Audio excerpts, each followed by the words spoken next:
Potomac. I mean, not Potomac. We are not talking about Potomac, girl. We are talking about Real Housewives of Salt Lake City.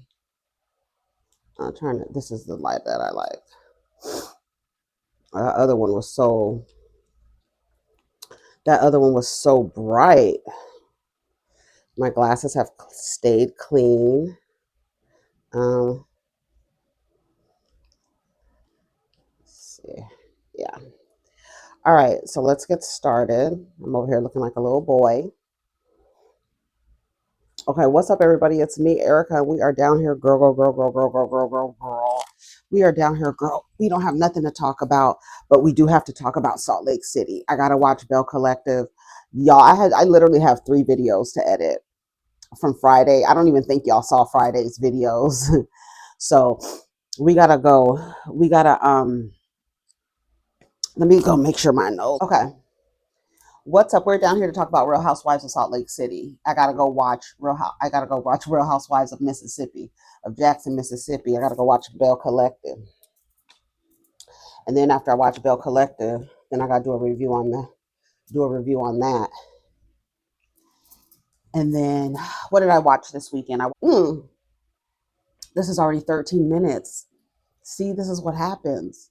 Well, hopefully, I'll say at the beginning that the review doesn't start until 13 minutes in or 15 minutes in. That doesn't make any sense, huh? Maybe I should just make 2 different videos. But anyways, let's talk about Real Housewives of Salt Lake City. All right. So I think this is episode 5 or 3 or 4. I don't know. Maybe 4. Anyways, so they start off with Whitney doing a flower arrangement. And she lets Justin know that she wants to do a get together. She's going to pass out a bouquet of flowers as the invite. And she just basically wants to have a party because she wants to get back to who she was. So she said she felt like the only thing that made her and her husband equal, besides the fact that she can produce children and he can't, was that I added that she had a business. Even though he supported her, he did not buy in. She didn't get a complete buy-in from him, even though she said that they spent a lot of their savings. Justin wasn't really on board, and she didn't recognize that he wasn't on board. And she said that she felt like going into business or becoming an entrepreneur,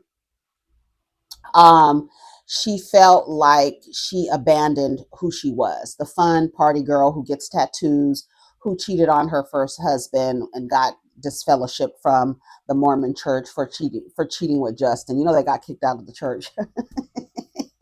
I said it last week. I said not too many women end up with the man that they cheated with. Not too many people end up in a partnership, let alone a marriage, with the person they cheated with. Every now and again, you'll hear about people being like, oh, we cheated on our spouses with each other and ended up getting married. Girl, that's a mess. Girl, that is a mess. But that's their situation. And they're not the only one. So she's going to have her get together at this location where they're going to do like some wine tasting. And Mary, as they're pulling up to the place, Mary says, I don't know why Whitney wanted to have this here, because the owner killed himself and his wife in front of their dog. So this place has bad juju, right? So that was funny. Mary is funny. Mary, in her confessional, she was like, why are we here again? She was like, the man killed himself and his wife. That's not funny, but it was the way that Mary said it. Remember that time Mary told, was it Heather's children? And she was like, the lady got into an accident and she flew out the sunroof.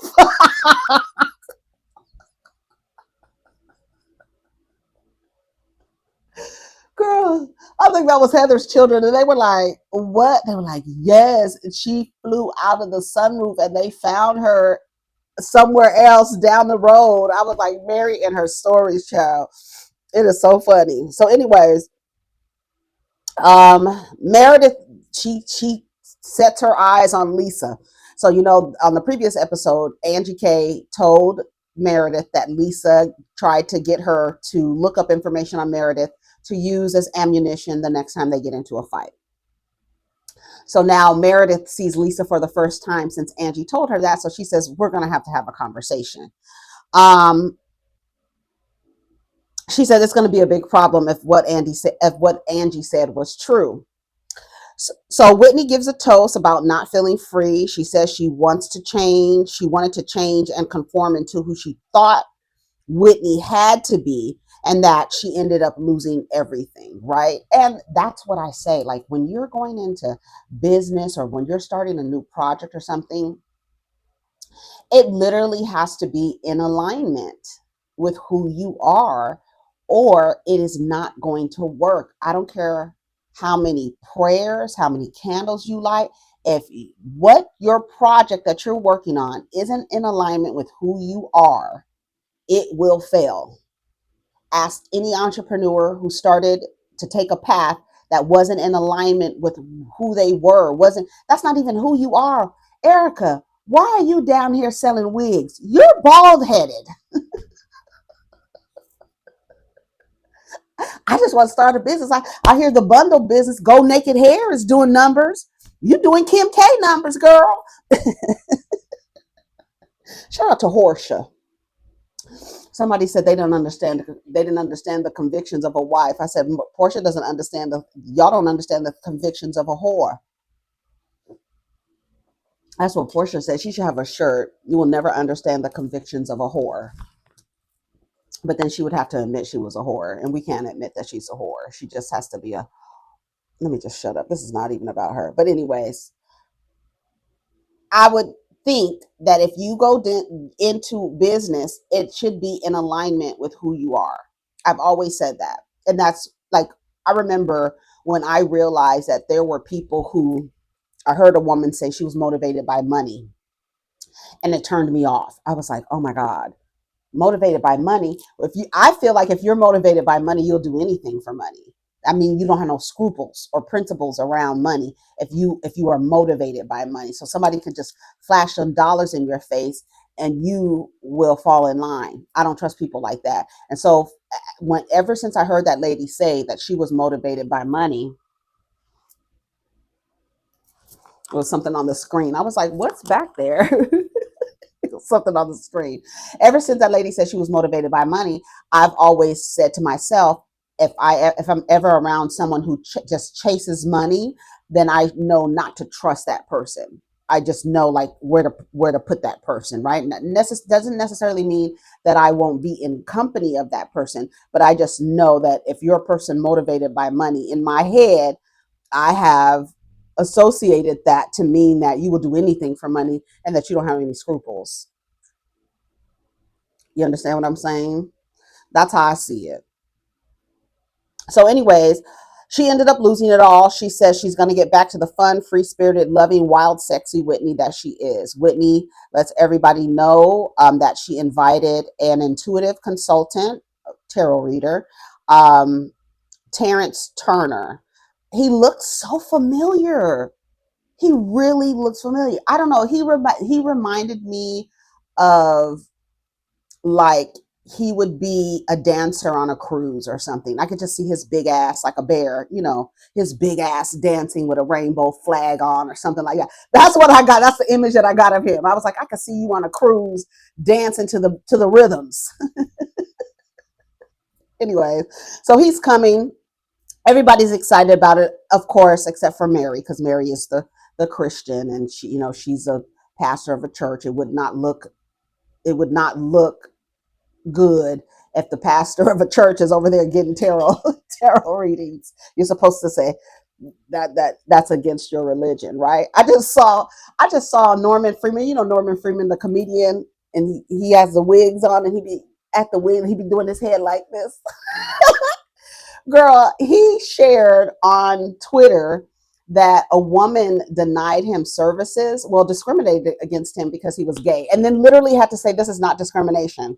Ma'am, you told me you couldn't service me because I'm gay and it was against your religion. That's discrimination. I would sue that lady. I'm sorry. I will have a little civil lawsuit against you for $500 or $1 just to waste your fucking time, bitch. Just to waste your motherfucking time. I'm suing you for $1. I'm taking you to civil court for discrimination.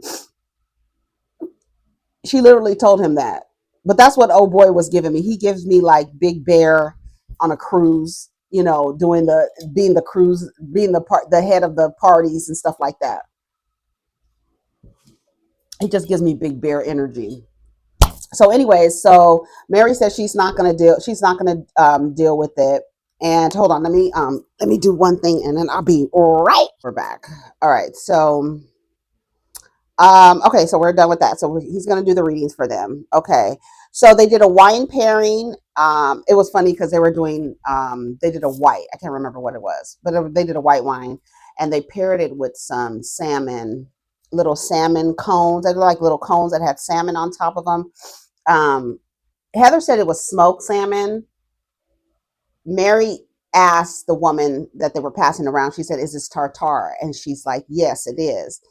And so Mary doesn't want to eat raw sushi because she doesn't want a family of parasites developing in her stomach. I said, Mary is a trip. Mary is a trip. I love me a steak tartare. I love me a tuna tartare. Oh my God. Baby, give me a tartare, okay? I love it. I love it so freaking much. Do you hear me? She doesn't want a parasite family to grow in her body.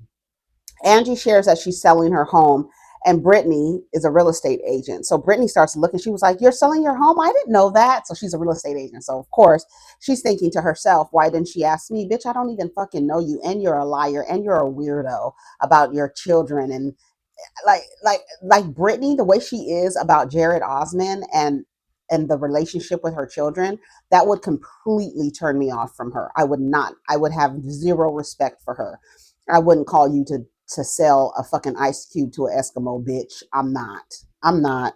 I'm not. um, who is a real estate agent. She's looking at numbers around the house. She says, "Well, why?" She's like, "I'm an agent. Why didn't you ask me?" She was like, "Oh no, my son's godmother is an agent, so I'm using her. I just barely met you, Brittany. I don't know you." And she says, "Well, the house, the way that you listed it, it's really low." And she was like, "Well, that was recommendation from my agent." If it, she was like, "Oh, and the house has been on the market for 200 over 200 days, something like that." She was like, "Oh my God, the way the you've priced it a little too low." And then they started arguing over the zip codes and which was a more affluent zip code than the other and this and that. And then Angie K was like, "My house is a lot of money. It's not easy to sell a $4 million home." She was like, "And after a while, you do have to bring the price down." And so Brittany was like, "No, you don't. That's not how you price a house. That's not, you're not going to get a good outcome from that." She was like, "Well, I will deal with the professional." And then they started arguing about the zip codes and which zip code is the most affluent or the richest zip code. While they're arguing, Angie, while her and Angie are arguing, Jared calls Brittany. She goes, "Oh, this is Jared," and everybody's like, "Girl, what? What are you talking about? Why is he calling you?" Whitney immediately goes, "Hold on, let me get my notes together." Whitney says, "What happened to the 30-day break?" So remember in the previous episode, I told you one that whatever Whitney was saying was going like this, whoop, whoop, out of in one ear over her head and out the other ear, okay? Over her brain, over the skull with her brain rattling in it. That's what it was giving. It was like, I told you that she was not going to listen to Whitney. Whitney even literally had her by the shoulders, like shaking her shoulders, like, "Girl, your daughters should mean more to you than this man who is dangling a carrot in front of your face and you keep going back to him. Like, I don't understand it." Jared came over um, to Whitney and Justin's house the other night, and he told Justin he feels like he's being used by her. He says, "And the only time I feel like she wants to have anything to do with me is if she wants a bag, if she wants to go on a trip, or if she wants some clothes." So he feels like he's being used by her. And I don't know if he could be onto something, but it's not like you're not benefiting from it, right? You get to get some ass, you get a break from whoever else you're fucking with, right? and you go mess with her. And from her perspective, if you coming over here messing with me for 2 weeks on and 2 weeks off, you better not come in empty handed. I'm leaving with something. Shout out to Denzel Washington. I'm leaving with something at this motherfucker, okay? I'm like, I'm leaving here with something. You know what I mean? I'm from around the way. I'm leaving with something. So that's where we are with it. So that's why I'm like, is she really using him? Because he's benefiting from it. If it's not mutually beneficial, then he could say, yeah, she's using me. But it sounds like a high price prostitute. She's getting trips, bags, and clothes, and you're getting ass. And then y'all are not in a committed relationship. You come over her house every 2 weeks on, 2 weeks off. Then you break up, y'all break up, and then you come back, and you need to come with something in your hands. If you coming back to me every other 2 weeks, oh yeah. So I don't care if he feels like he's being used. God damn it, you're using her. Okay, so there we go. That's it. Every time she wants to go on a vacation or wants a gift, she calls Jared. So as they're talking about this, they're like really getting on Brittany, like, girl, I thought you said, didn't you just say you was going to do 30 days off? She was like, yeah, but we couldn't. He called and he apologized. Everybody's just like, girl, everybody. Nobody is like, oh, well, you could, like, nobody is Charlotte. Nobody is Charlotte. All of them are Miranda at this point. They're like, girl, hang it up, throw it away. What are you doing? Right? She says, as they're talking, the flower bouquet keeps falling over, and they keep playing this crashing noises of like a vase shattering, and the vase keeps falling over, and they're like, it's a sign, it's a sign. She says, I can't believe Jared would say that about me. I've prioritized him to the point where it's affecting my relationship with my daughters. So you are completely aware that you are willing to sacrifice the relationship with your daughters to be in relationship with this man who basically says that you're a whore. You only call him when you want a gift or a vacation, but you only call her when you want some pussy. So sounds like a fair exchange, no robbery. That's what it sounds like to me. She said, it's affecting my relationship with my daughters. How could he say that about me? And then she goes in and speaks to the intuitive, and he basically tells her the same thing. You need to deal with that younger daughter. The younger daughter you're not in alignment with her. You guys are not in harmony because she's so busy trying to harmonize with Jared Osmond, who really just wants to use her body. That's what it seems like to me. That's what it doesn't seem like. It's not something that has a stable ground to stand on. And I feel like you should work on the relationship, repairing the relationship with your daughter before trying to build a relationship with Jared. The fact that you believe that you can't get into heaven unless you have a man, and that man and that task is so important to you, is a priority to you, that you're willing to affect the relationship with your blood, your children, your offspring. This man who has no he might have relationship to you because y'all in Utah. He might be a cousin. Are you sure y'all ain't cousins? Girl, as many Osmonds as it is out in Utah, girl, you would never know. Anyways, unless you did some research. But anyways, you know, you have an understanding on what you're doing, and the fact that you're willingly doing that, you're willingly affecting the relationship with your daughters for a man. I have no respect for that lady at all. I think she's trash. She's really trash. And basically the intuitive told her, you need to focus on the relationship with your daughter. So Meredith brings up her issues with Lisa, or she has some concerns she wants to bring up with Lisa. And she says, we've started a new friendship. We've recommitted ourselves to each other. And we told each other that when stuff is brought to us, we will be direct in addressing it. So I heard that you were trying to spread negative rumors about my family. Now, I would have corrected Meredith right there, but I don't know what else was said when they went to sit down, because that's not what Angie said. Angie said that Lisa told her, go look these people up. So when Meredith comes for you, you will have ammunition. Angie K says she didn't look the information up. She said something about theft, something about something, and then like when Angie K said that, Meredith kind of perked up, like, oh, she has been. And to me, I feel like you can tell when somebody has been talking about you by what the other person says that they said to them, right? Because if it's something that is personal and private, you've only said it to one or two people, and that one person is taking it to another person to use as ammunition. And then they come and tell you, yeah, she told me to look up something about somebody committing petty theft. I'll just say that, for example. That wasn't it, but it was something. But when she said it, Meredith was like, oh, bitch, this bitch has been talking about me, because how would Angie K know that unless somebody told her to go look it up? Lisa. And we know how Lisa feels about Meredith when we heard her say that she was the biggest whore in New York and she's sleeping with everybody and this and that. So it's indicative of somebody who holds on to information. Somebody else does that in another Housewives. They gather information and then they hold it.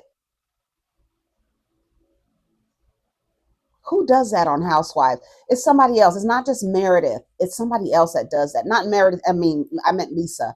And it's not that just Lisa does that. Somebody else in the Housewives franchise, Tamra.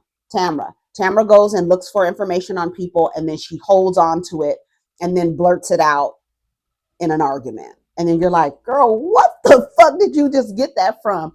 But she does that. Tamra's another one. And there's somebody else that I can't name, but I know it's definitely Tamra. It's definitely Lisa says no. Lisa says no, that like her family was not, she was not talking about her family. And so Meredith was like, okay. And then Lisa was like, we've worked really hard on our relationship. I'm trying to be a better friend to you. She says, I don't know what this is about, but Satan looks like she might, referring to Angie K. She said, I don't know what this is about, but Satan looks like she might be, like she might know. Angie K. I like Angie K. Angie said, I'm not Satan. She says, I'm not Satan. I don't work in the dark. I work in the light. I said, I know. I can say, get her ass. I don't work in the dark. I work in the light, girl. Everything I say is up front. Everything I say is in the front. It's not in the darkness. It's not behind closed doors. It's not under the guise of night. Right. And so Angela says, I work in the light out in the open. And Lisa said that she never said anything about Meredith to Angie. Heather is surprised that Meredith let Lisa off the hook, pretending that it's all a big lie that Angie told, when Lisa does gather things on other people. She says, I finally had a light bulb moment with you. I finally had a what? She says, I believe Lisa, and you got me thinking that Lisa is my friend and cares about me. And I come home and you send somebody to pick up the kid's product. Because they were going back and forth and it was like a lot of over talking. So I was only like grasping like what kind of stood out to me. Um, and so they were just going back and forth, and they thought they were in a good place. But then you called for them to come pick up the products from my salon. She says, yeah, because you were talking about my kids. Why would I have my kids' stuff at your salon? And then you acted like it was, you had to blow dust off of it and stuff like that. So they were just going back and forth.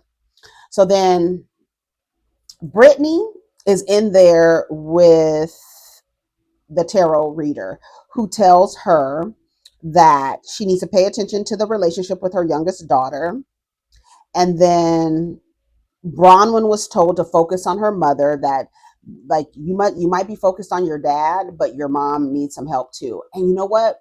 I've realized it happened to my grandmother. I realized that so many women, they, we're taught to like take care of everybody outside of ourselves. And a lot of the times we can be a caregiver for someone and neglect ourselves, and then end up with, not catching something in time and stuff like that. I think that happens to a lot of women where they're taking care of a man or taking care of their father, taking care of their mother, taking care of a parent or something like that, and they neglect their own health. That's why I say you have to prioritize yourself in all things. Go to the doctor, get your checkups, do all your checkups. Even if you are a caregiver, I know that, you're like, I don't want to go to the doctor. I don't want to be in a doctor's office. I'm always in a doctor's office, but this is for yourself, right? And so the tarot reader basically told Terrence, his name is Terrence. What's his name? Terrence. Terrence, I think. Hold on. Oh yeah, Terrence Turner. So Terrence basically tells her, while you're so focused on, you need to focus on your mom and you need to make amends with your mom. So I don't know if he was trying to say that she doesn't have a lot of time, but maybe because they're so focused on the dad's dementia that they're not, the mother is like maybe skipping doctor's appointments and stuff like that. So she said her mother does have an issue, but basically they just need to pay more attention to her mom. Um, and then she's probably has some health issues that need to be paid attention to, and that she needs to make amends with her mother. Okay, and then um, Meredith says to, not Meredith, Lisa says to Angie, well, I heard that you pay for a vacation on a credit card and you had to pay that person back. She says, my trips don't get paid for like somebody pays for your trips. So, there's a rumor that Lisa has this other man is paying for her things, right? And so Angie pulls out, baby, not one, not two, but three black cards. I said, what the fuck? Girl, what the fuck do you do? Now that's what I'm while y'all over there playing clipping coupons over there on Potomac and worried about, oh, somebody has too much money, and like that old broke bitch Monica Garcia talking about, oh, why are you fussing over a $50,000 ring? There's hungry people in the world. Girl, we rich and we don't give a fuck. We have a inflated sense of self. We don't give a fuck about what other people are making or what they're not making. Bitch, I got three black cards over here. Ain't no fucking way did somebody else pay for my goddamn trip and I didn't pay for my own trip. So apparently it sounds like Angie paid for her trip using a company card. I don't know if she's going to expense it, but she went to Greece. She has a eyeglass. I don't know if it's sunglasses coming out, frames. She's developing frames. So I don't know if she's going back and forth and just saying, I'm going to Italy to get these frames designed for my new product line. And I'm on vacation too. But I'm going to use it as a vacation, but I'm going to use my company card to pay for it because I'm going out there on business. I could see that. I can see somebody doing that, right? I think that makes sense, right? I'm going on business. I'm going to expense it, but it's kind of a vacation for us as well. I can see her doing that. She says, Angie pulls out three black cards and so shows that she can afford a trip on her own. She says, and then she even showed a Prada watch that when you get a black card, they give you a Prada watch that you can use to charge it to the game.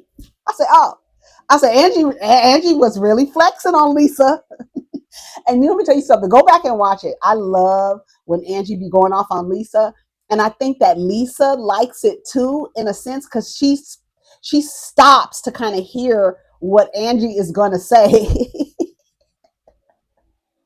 Like, girl, you be coming at me for real. Like, I need to stop and listen to what you saying because your reads be on point. Angie said, whop, whop, whop. I said, yes, get her, bitch. I said, not, and she took out one, and she was throwing them too. She threw one flew over there near Brandy, one flew over there near Heather. They're picking up the cards talking about, ooh, let me put the card. I said, I know that's right. Here go Heather looking at the card number. I was like, these bitches are a mess. As a matter of fact, I don't think black cards have a card number on it, as a matter of fact. I don't think they have card numbers. And it's like heavy too. It's like a different material or like a thicker plastic or something. I have a feeling black cards are not made out of the standard plastic. They're like kind of heavier. From anybody have a black card out there can let me know, or anybody do research or know anybody with a black card. I know one person with a black card. That's it. I don't know one person with a black card, but not three. She was like, whop, whack, whack. She was throwing them. And then when she went to go have her tarot reading, she was like, leave them out here in case Lisa has some more questions about my motherfucking expenses. I said, come on, bitch. Get her, Angie K. Get her. So I like Angie K because she be letting her know. I love it when she told her, bitch, I don't work in the dark. I work in the light out in the open. I said, I know it. I know that's right, girl. She says, I'm going to come over there. Angie stands up. I'm going to come over there and I'm going to pull your ears back further than your plastic surgeon did. Girl, you look like you've been in a wind tunnel.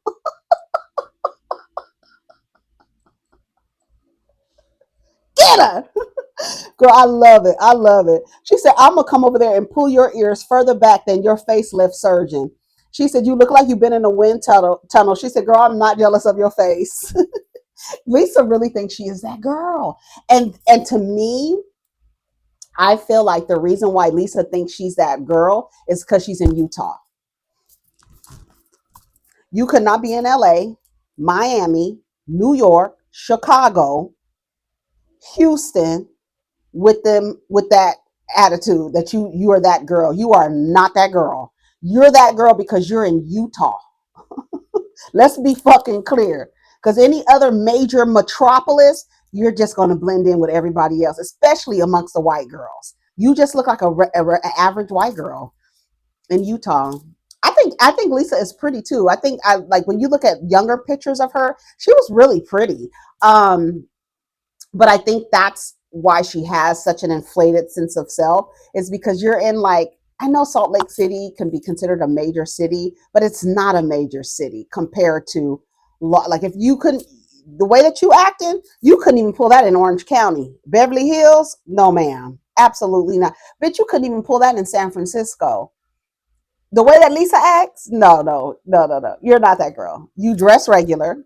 You're a regular dresser. Now, what you have on might be expensive, but you're very much a regular dresser. And I appreciate the girls. I don't like a label whore that needs to show all the labels that they're wearing. I love a, a person walking in with $400 pair of jeans on and a cashmere V-neck sweater with no logo or nothing on it. And it's a Burberry sweater that costs $400. You know what I'm saying? Like, you just don't know. I have a friend like that. He dresses down. He dresses so down. He's in tech. He dresses like he literally wears, I describe the way that he dresses. He wears New Balance, jeans. Sometimes the jeans have holes in them, and a sweater. It's always like a V-neck, a t-shirt, or sweater, but he has a uniform. And I remember one time we went into, I think it was a Coach store. I think it was the Coach store. We went into the Coach store and he's a white dude and they were not like kind of paying attention to him because he's dressed regular. When I tell you he dropped so much on his mom, he bought her a huge Coach bag and some other like little trinkets and stuff. And everybody was looking because when he walked in, he just looked like a regular dude, got on jeans. I don't know if those pair of jeans had holes in them, but he had on just some New Balance, a regular shirt with a little jacket on. Like he dressed like a tech dude, and he dropped like boom, boom, boom, boom, boom on his mom. Went to the Coach store to buy her some good leathers because Coach got the good leathers, the butter leathers and butter leathers and mad cheddars. Yeah. So it's a lot of people that walk around, and I could appreciate those people. I don't appreciate like the labels everywhere, like the way that Shamia was dressing. Girl, that was so tacky, so 2006, really, so 2006, very much 2006. Um, they're going back and forth. One stands up over the other, and then they start arguing about who's taller than the other one. Shorty, calling each other shorty. She says, we're not friends. My credit cards are in my name. Do you want to blame me for everything you do? You need a therapist. She shits on the people who do the most for her. She's a user. You started all of this. When someone says something back to you, Whitney says it's never going to end. Neither one of them stop talking, and the other one has to have the last word. Lisa tells Angie, you want to believe something horrible about me because it makes you feel something better about yourself. I felt like that was a projection. I did. I felt like Lisa really wants I feel like Lisa is the type of person that I want you doing well, but not better than me. There's a lot of people like that. and you be friends with those kind of people. Like we want you to do well, but if you still start doing better than me, then I have a problem with it. A lot of women are like that. A lot of people are like that. Bronwyn is sitting at the other end crying. She just came back from Terrence, and she's crying because of what he told her about her mother and making amends with her mother and being cool with her mother. And they're like, Bronwyn is crying, everybody.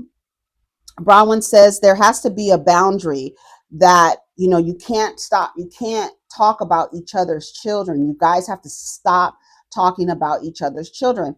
See, and this is, I don't know, I actually don't know who came up with the thing that children are off limits, but if you and I are arguing, I might take your kid into consideration if they have special needs, but we coming for the entire bloodline.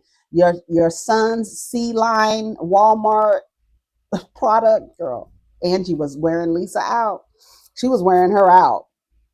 But Bron was like, you got to stop talking about every. And then like she's talking, Bron was talking, and Lisa and Angie are still saying shit to each other, still talking to each other.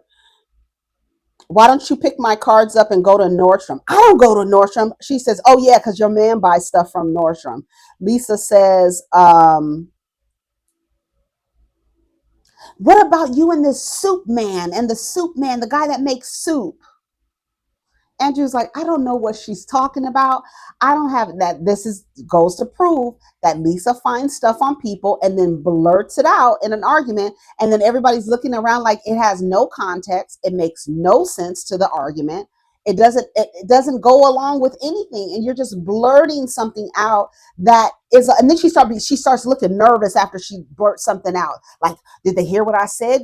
Girl, you said something that doesn't even make sense. What soup man are you talking about? Everybody wants to know. So she was like, I don't even know what she's talking about, soup man. She says, well, then you went on a trip to Greece and you used somebody else's credit card. And she was like, no, I didn't. I pay for my own trips, this and that. So then as they're still arguing, they grab Lisa to go in for a reading. So Lisa sits down. Immediately he starts talking about John, and immediately Lisa starts crying. He tells her, you and your partner aren't on the same page. You guys are on different teams. You guys need to get back to being on the same team. He says you need to rebuild trust. She says, I don't know. She starts crying. You need to figure out how to communicate with each other. Feels like you guys have different paths. You don't know how to find your way back. There's a lot of anxiety and frustration.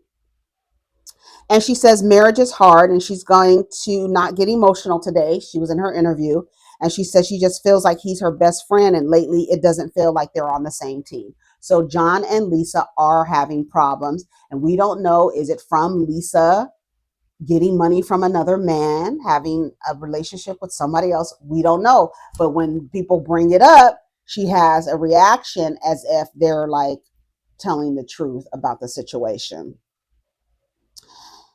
Um,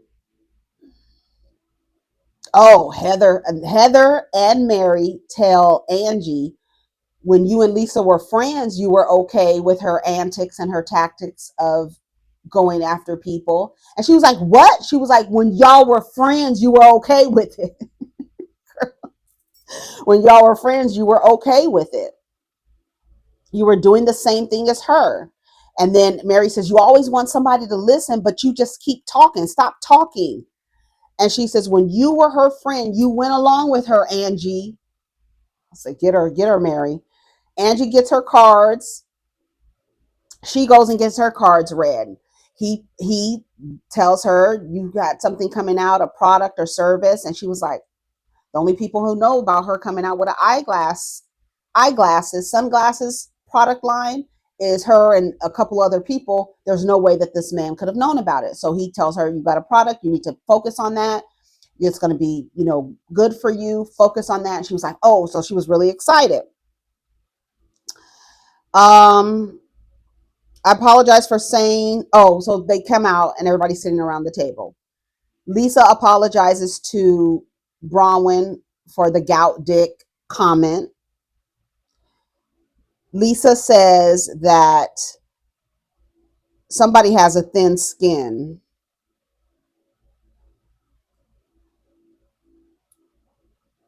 And she says, "You're always coming for me. Every time I say something to you, you always have something to say back." So Lisa was trying to say something to Angie, and then Angie was like, "Well, you started it." Lisa was like, "See, that's what I'm talking about. I'm trying to move forward. I'm trying to apologize, and she keeps saying shit to me." She was like, your skin is too thin." And then she left. Lisa left. Lisa was out of there. Angie has a box. As she was walking away, I don't know where Lisa went, but as she was walking away, Angie has this big, long, like storage bin about this wide, like a little shallow storage bin that has a bunch of stuff in it. She brings it back to the table and it has a bunch of shit in there that Lisa has given her. That's petty. Like stuff like that is so petty to me. It is so petty. Everything she's ever bought her because Lisa sent her assistant over there to get, what is it called? Fox Wolf something. Her son's product line. And it was dusty. And so Angie K, oh, and she sent her $600 to clean her salon since it was so dusty. Angie K brings a box of everything Lisa has ever given her and her daughter. What's her daughter's name? Astrid. What's her name? Star something. Celestial. It's something. It's something to have to do with Cosmos or something. I feel like I don't know what her daughter's name is, Angie K. But even a gift that she had given her daughter, she brought back a horse, a little horse. In her tarot reading, Angie K was told that a horse is gonna have an injury with her daughter. But later in the episode, the horse fell. The little figurine that Lisa gave to her daughter, and it fell and it broke. So they're thinking that maybe that was the horse that he was talking about that was going to have an injury, not really the horse that she was going to actually be on. Right. So that could be it. That could be it because that little horse broke. Um, then Lisa says, "Oh, you're just jealous because I have a deal with Caritas, the hair people." And remember when they told Brittany that she needed a treatment? So then Lisa goes, "Well, let's call the owner of Caritas and tell them that you're jealous of me." What, Lisa? Shut up, Lisa. Lisa, it's so like when Lisa goes, it just be so unreasonable and crazy when you think about it. Um, who does Lisa tell? Who does the reader tell that she has some failures in her home and she has to be authentically herself? Oh, Whitney. Whitney was the last one. He tells her there's a friend that you can't trust, and then Lisa walks through the door. He says it doesn't mean that you have to end the friendship, but you need to stay away from their chaos. And then Angie starts crying at the table. Lisa gets in the car and she leaves. Angie starts crying at the table. She says she gets upset that everybody just like kind of placates to Lisa and that she's not going to be bullied by Lisa. And I'm not going to kiss Lisa's ring. That is not going to happen. I'm not going to do that. And she starts crying. She says, "I'm so tired of this." And she starts crying. But Angie will not. When I tell you, when her and Lisa go at it, Angie does not shut up. They neither one of them do.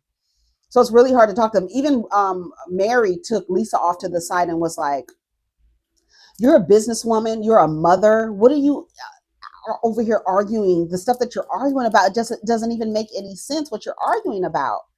And then Lisa goes, "Mary, you're so motivational." I don't think Lisa likes Mary, to be honest. I don't think she really, there's no real connection there between them. You never really see them together. You never see them in scenes alone together, ever. Mary and Lisa, ever, never. I don't think she likes her. Um, and I know that Mary does not like Brittany. I don't like Brittany either. Angie doesn't like Brittany, and neither does Bronwyn. Those three do not like Brittany, and I don't blame them. I don't like her ass either. Anyways, after Angie started crying, that was the end of the episode. So y'all let me know what y'all thought of that episode. So Brittany, I don't like her. She's never gonna. We'll see what happens with Jared. Bronwyn, we'll see what happens with her mother. Didn't have any scenes with her mom, her and her mom. Lisa, obviously, there's issues going on between her and John and her and Angie K. Mary, not much really going on with her. Just, her relationship with the women. Heather, not much going on with Heather. Just her children leaving the nest. And Whitney, it seemed the most stuff that seems to be going on is with Lisa, Whitney, and I don't know, I guess Bronwyn, because now that her mom lives there, we're going to get some scenes with her mom. And I don't know why the mothers get on this show and like get on these shows. They get in front of the camera and it's almost like they just, I don't know, it's like they don't see their child anymore. It's almost like they're, I don't know. I didn't like what's her name's mother. I didn't like her. And then she even looked like a little evil witch with a mole on her nose. That's what she looked like. Anyways, that was the end of the episode. Y'all let me know what y'all think of the episode. Let's get down in the comments. Take care of each other. Protect your energy. Peace.